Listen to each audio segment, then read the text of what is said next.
Right, welcome to Work the Left Side. I apologise, I'm going to get interrupted in a second by a potential coffee delivery. Thank you very much. Sorry about that. We are joined by the Ready-Born fighter, Ryan.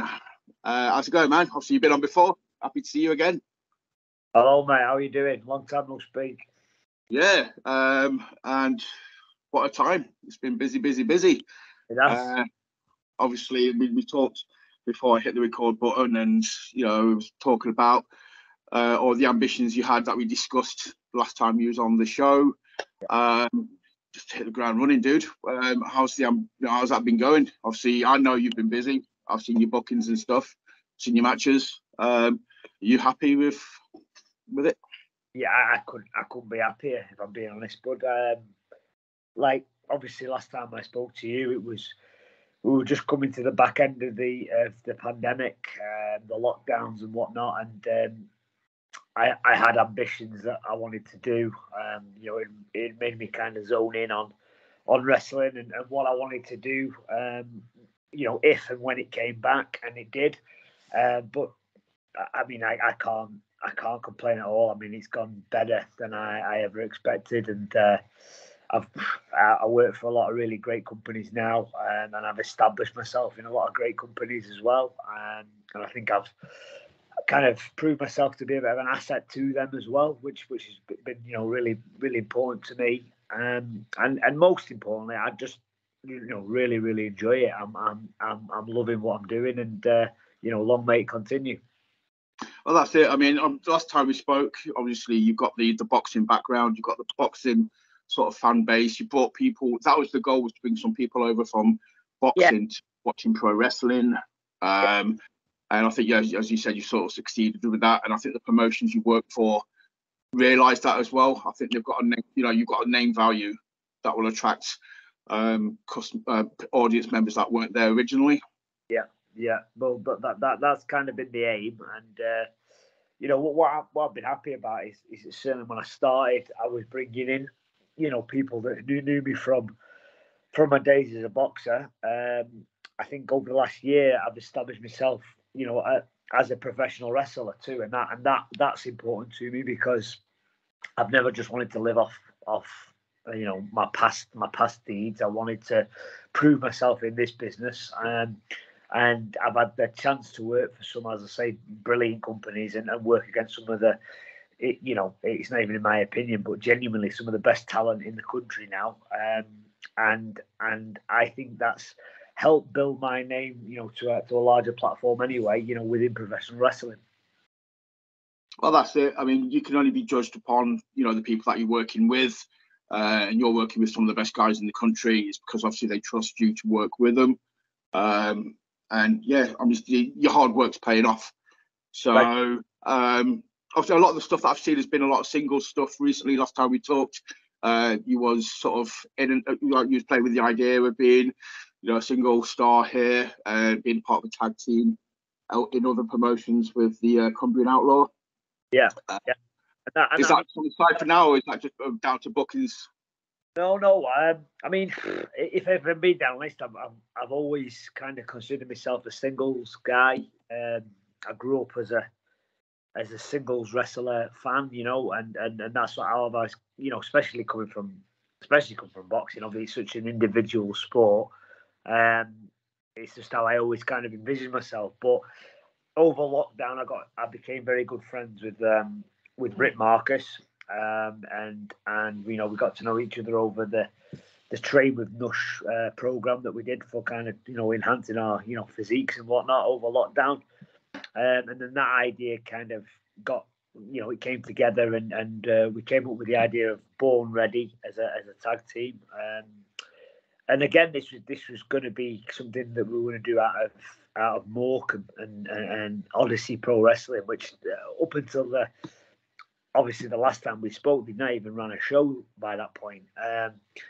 But I mean, they were the first booking I actually had when the lockdown finished, and they have just hit the ground running. We've done, I don't know, it could be 6, 7 shows now, I think, possibly, probably maybe more. But every show has been absolutely brilliant. The Morecambe fans are unreal. They've really established themselves as a a bit of a power player, in my opinion, within the Northwest wrestling scene now. And that idea with me and Rick, although we are both singles wrestlers, we do come together in Morecambe and occasionally team up, and the fans seem to love it. That's it. I mean, you can be your singles stars. Obviously, there's numerous moments in history, obviously like the Power Trip being, or the Rock and Sock connection. You've got these established single stars, but it's always nice to have somebody who's got your back. Yeah, kind of thing that you can team up with. Talked about that. I mean, I don't really consider us a tag team in the truest sense of the word. Like, there's so many great tag teams on the British scene now, and we've been lucky to work with quite a lot of them. But they are tag teams. That's their bread and butter. As I say, I don't consider ourselves so much like that. We're more like what you said, kind of a team that comes together on certain occasions more all the time. And that's something I grew up watching. Like you just used then, Triple H in Austin was an example, and Rock and Mick Foley and stuff like that. And to be honest, even Shawn Michaels and Triple H as DX, were. They would never be remembered as a tag team. They would be remembered for what they did, singularly. But it seemed a big deal when they did come together. Yeah, that's it. And I think that speaks volumes. And that's great to have in your back pocket. It's always good to have other options, keeping it fresh. You have so many singles matches, and then you can throw in like a tag match here and there. It just keeps, as an audience member, it keeps it exciting. For yourself, absolutely, it just keeps it fresh as well. And keeps you excited. Yeah, 100%. And like I say, I love Rick, and he's a great friend to me. In real life, and so, like I say, the opportunity to work with him is always something that I'll never pass up. And I look forward to seeing where our future goes. But you mentioned obviously the northwest scene. There's a lot of promotions kicking around, a lot of good promotions. Obviously, you got TNT. For me, you got obviously Wrestle Island. We've been two of the top two. Just not besmirching anybody else. Everybody's got the place. But when I think of the Northwest, I think for me personally, Wrestle Island and then TNT. Then you got like Odyssey and lots of other ones as well. Yeah. Obviously, I don't think you made your Wrestle Island debut last time we talked. I think that was something that was on the plate and you was looking forward to. Yeah, again, last time we spoke, it was all kind of maybes and possibilities of what could happen. I'd not made my debut for Odyssey by that point. They were the first company to kind of contact me over the lockdown period. But very soon after that, I spoke to Pete as well at Wrestle Island, and he gave me the opportunity to start one of their first show back. And then you just mentioned then again TNT. Again, I got the opportunity and the call off Jay Upto there, who's been, and again, nothing but phenomenal with me. And I got the opportunity to kind of work with them as well. And every single one of them relationships and promotions, what I'm happy about now, mate, is I get to work with all these, high profile companies that I kind of, wished upon, dreamed upon being able to work with. But now, a year later, it's amazing because I do work with them, and as I say, I've established myself in every one of them companies as one of their main names. Yeah. Well, that's it. Like sort of said, it's weird doing this episode because, like sort of said, last time we spoke, it was all like our ifs, dreams, goals, like sort of said stuff that you wanted to achieve once normality set back in. And you seem to, obviously you're smashing it. Like you sort of say, you're working for the top promotions within that area. They all look at you, like you sort of said, you're bringing in audience members that weren't up in there previously, which establishes your I can't even think, you're just fit to the show, or your not credibility, I can't think of the word, your draw, basically. It just makes you a draw for that company. Yeah, well, I mean that's great, and as I say, it was an aim of mine. It was an aim of mine to bring new fans and new eyes on the product, and I think I've certainly done that, certainly to an extent in nearly every place I've ever worked. But also, like, what it's done, it's given me the opportunity to get their regular eyes on me as well, who may not have, the wrestling fans who may not have been that aware of me beforehand. But I'm very blessed. I've been very blessed because there hasn't been a company that I've worked for, in the last year, that them fans haven't almost immediately got behind me from the offset and continued to stay behind me. And I really do believe I've got a real good affinity with the wrestling crowds that I work in front of now, and I love performing for them, and I love working for the companies that I work for. But at the same time, it works both ways because I need them. I need them as much as as much as that. I'd like to think that they need me on a show. That they have that crowd behind me. For me to kind of make my point, as you say, as an asset or as a draw or however you want to put it. I have to kind of get a crowd excited. I've got to get them interested, and more importantly, I've got to make them want to come back and buy tickets again to watch me. And I do honestly believe that the last year's gone that well. That is what I've done. That's what I've been able to do. That must have been the nerve-wracking part of it. Because obviously, boxing, you get in there, you fight, you win, you lose, that's it, it's done. Yeah. There's no storytelling, there's no character development or anything like that. Obviously, it's bosh. But with that would be the new aspect of wrestling that I would imagine was get your teeth into. Was you're either going to make or break it, and obviously you've made it because, like you sort of say, you've got that connection with the fans. I think they can just sense how genuine, just your like of wrestling is, or your love of wrestling. So that helps. That comes across. But yeah, that whole sort of character development aspect of it. That's the interesting. That's the interesting part of this business, I think, as well. And there's so much to professional wrestling to kind of sink your teeth into, and that's from obviously learning the techniques and being able to do things safely and correctly and whatnot. That's one aspect of it. But of course, then there's the showmanship side of things and the ability to get on a microphone and draw a crowd in, and the ability to engage them while actually involved in a match and get them behind you or get them against you, and that them sort of traits is what make it as complex, but also as kind of really interesting. I think to be part of and have the opportunity to try and become better at all the time. Yeah. Oh, actually, I want to retract. Actually, I'll hold my hands up. I kind of implied that boxing, because obviously wrestling is a very charisma based with technique and stuff like that.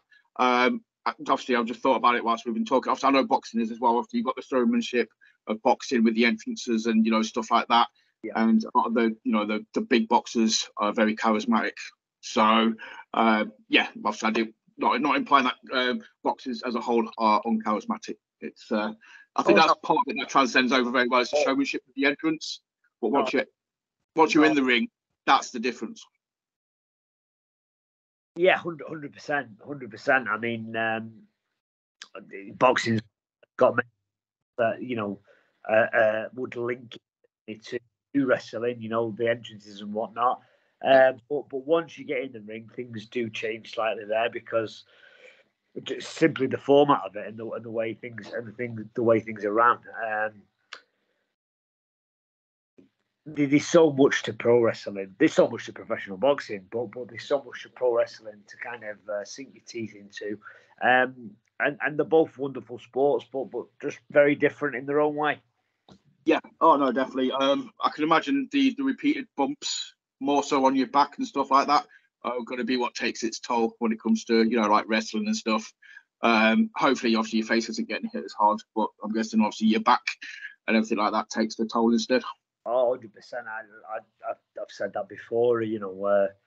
Some of the injuries I've picked up in wrestling have certainly been worse than anything I picked up in boxing. You know, in boxing I bust my hand a few times, broke my nose a couple of times.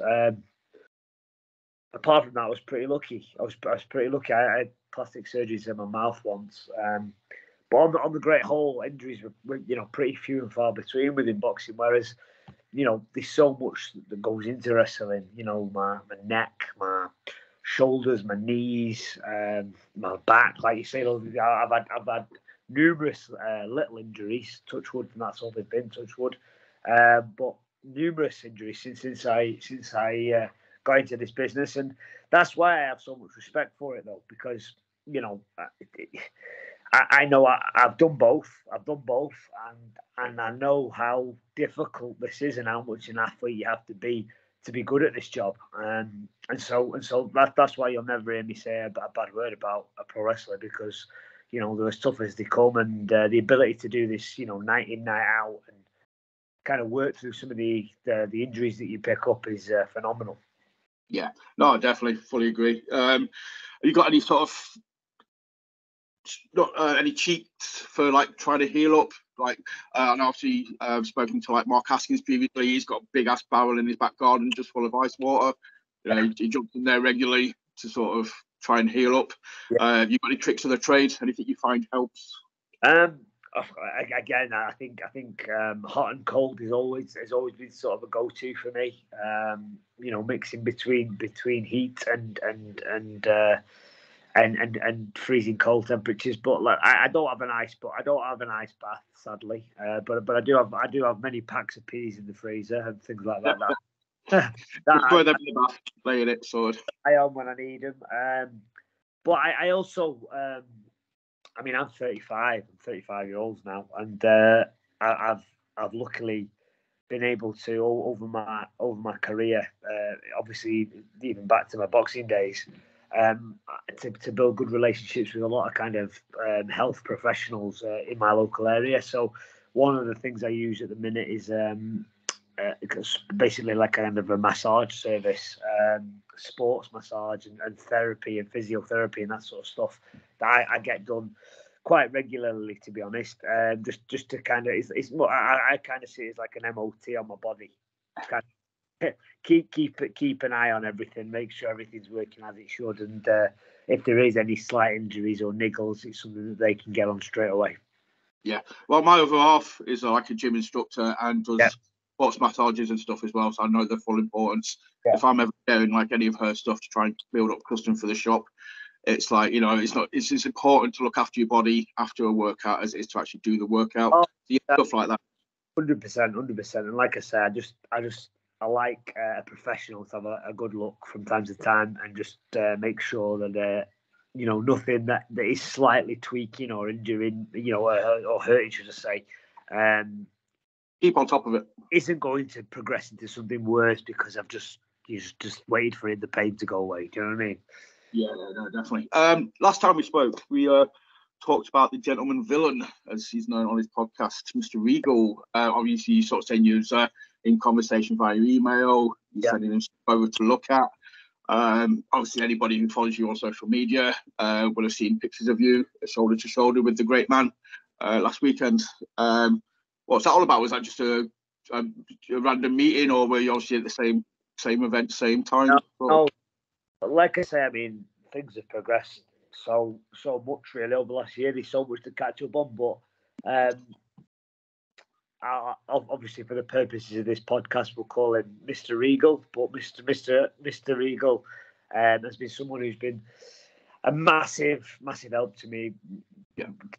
During lockdown, he was sending me critiques and he was looking at match analysis on me and things like that. And that what an honour that is for somebody who I kind of grew up watching and being a massive fan of, to spend any sort of time trying to help me as a professional wrestler. So I mean that alone was an honour in itself. But over time, me and Mr Regal have become friends, and we go back and forth on email. But it just so happened the weekend just gone, he was in England for a short period.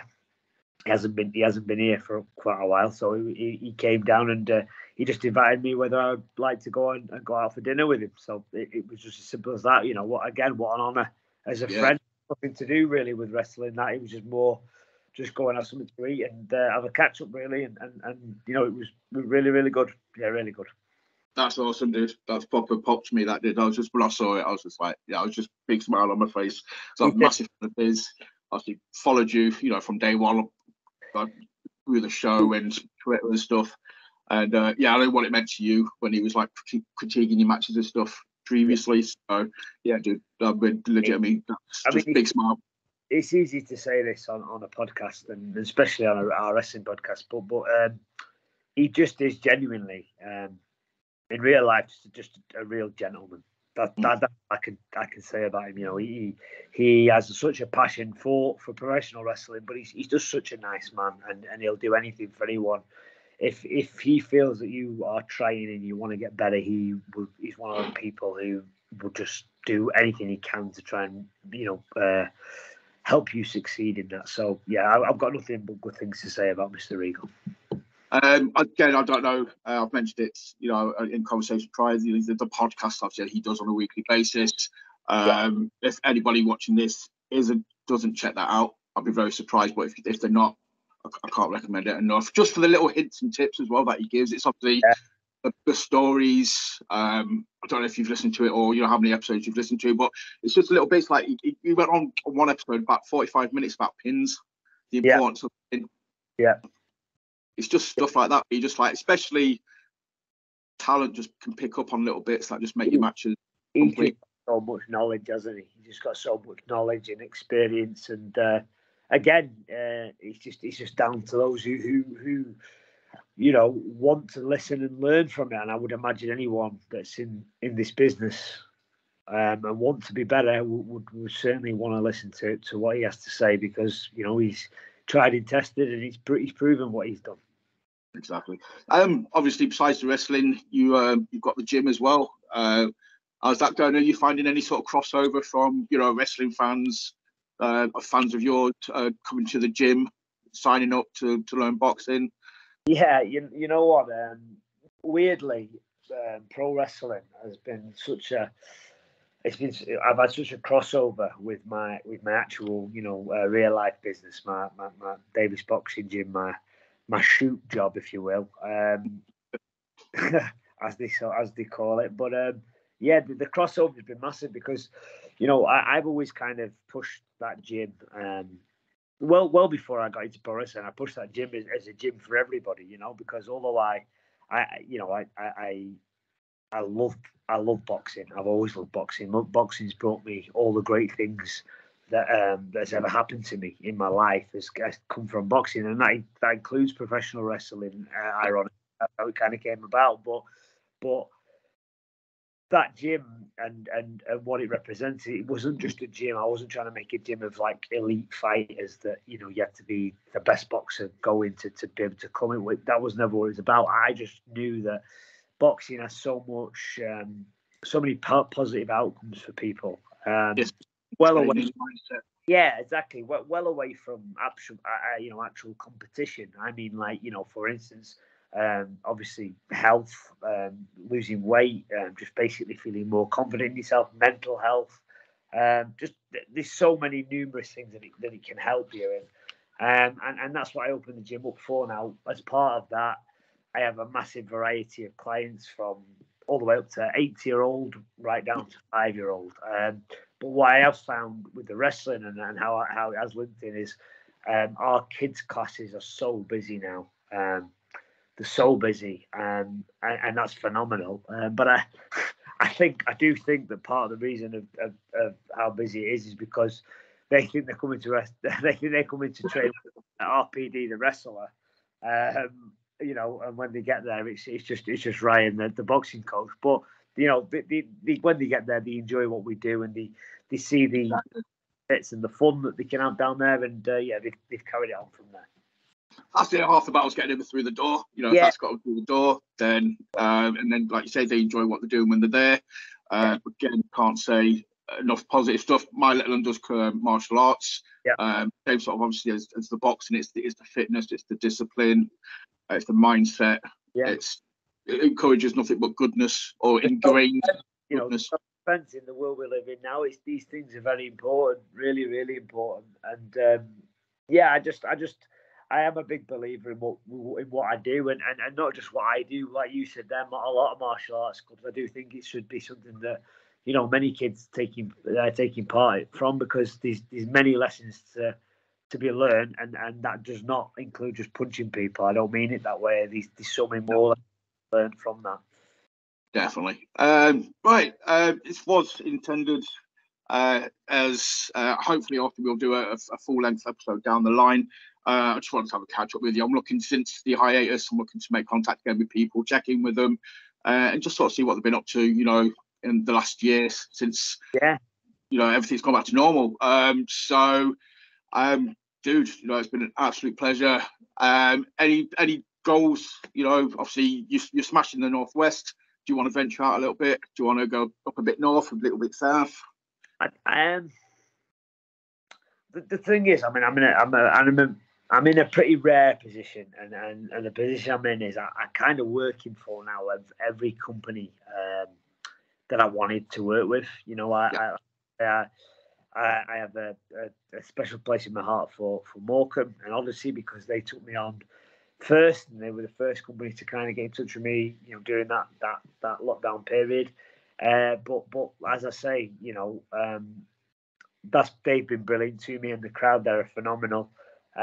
Wrestle Ireland have become a massive part of what I am now, you know, and them fans are unbelievable, and I love performing for them. TNT and what I've done there has been nothing short of phenomenal, and you know, I've enjoyed every second of that. I mean, they were such a big company beforehand, and I'd been to one show to kind of see them, and then to see that now I've performed on numerous shows for them, and I've main evented numerous shows for them now. That you know, fills me with confidence and whatnot.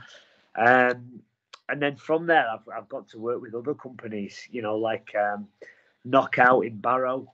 They've got a very rich history.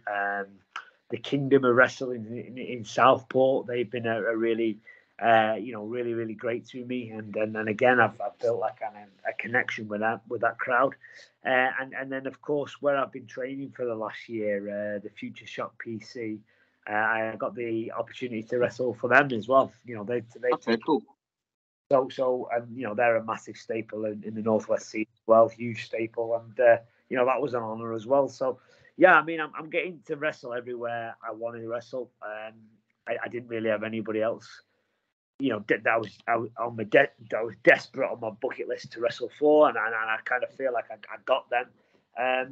But for now, like I do, of course, still have goals, and I have aims, because wherever I get anywhere, I always look up. I always want to look up, because that's how you progress. And so my first aim is to continue to build my reputation and my stature within the companies that I'm working for, and ultimately I want to win titles. You know, that is something I want to do within professional wrestling. I want to leave my mark that way, and be able to say that I was a professional wrestling champion, and to be able to say I was a professional wrestling champion for these companies that you know, obviously I have a lot of love for, and their fans. As for, like, you know, other promotions that I'd like to work with, of course there would be other places that you know, down the line I'd like to work for. But one of my aims is to get on one of the big shows, so something like a Progress or something like that. And it's not that it's a necessity and I have to do it, but it'd be nice. Yeah, I do. I just like this journey has been so wild and so kind of certainly out the blue when it started. I'd just like to see how far I can get, and I do believe that I could definitely perform on a show like that and do a good job. Oh, definitely. Like sort of said, you've a very unique character within the business, you know, with the boxing background and stuff like that. And anybody's got half a brain can realise that there's money to be made from that. So, you know, yeah, by all means, I'll be very, very surprised if it doesn't happen at some point. and down the line, if we don't see you on the WWE Network on a Progress show. Yeah, that'd be nice. It'd be nice. That'd be the cool. That's the cool thing, dude. Anything you want to do you want to plug your socials? Do you want to obviously advertise the the gym's Twitter, your Twitter? Yeah. If you want to follow me on Twitter, my handle's RPD Fighter. My boxing gym is Davis Boxing Gym on Twitter as well. I think I'm RP Davis on Facebook and Instagram. By all means, follow.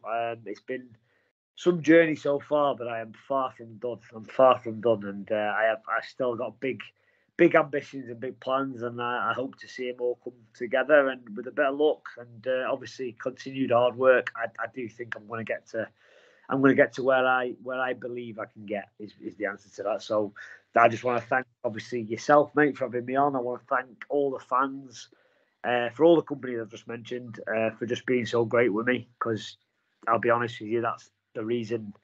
That is the main reason I do this now, because they have given me something that I kind of thought I'd lost. Really, the ability to be out in front of crowds and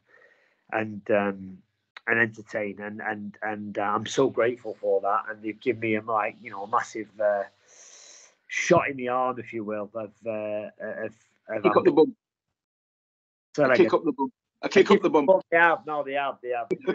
Give me, they've brought so much happiness into my life. Wrestling has brought so much happiness into my life, and I feel like I owe them all now for that, and the companies I work for, and that's why I try so hard, and that's why I plug as much as I do, on social media and whatnot, and that's why when I show up on the day, I'm always as professional and as I can be, and I try. I give you my heart. I give my heart every time I'm in there because it means a lot to me.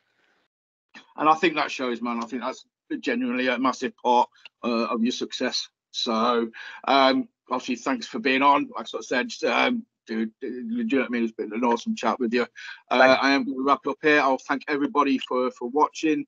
Obviously, like, subscribe, share, follow us on Twitter at WTLS420, and we're on Facebook as well. Just search Work the Left Side. Join us for a chat, and we will see you very soon.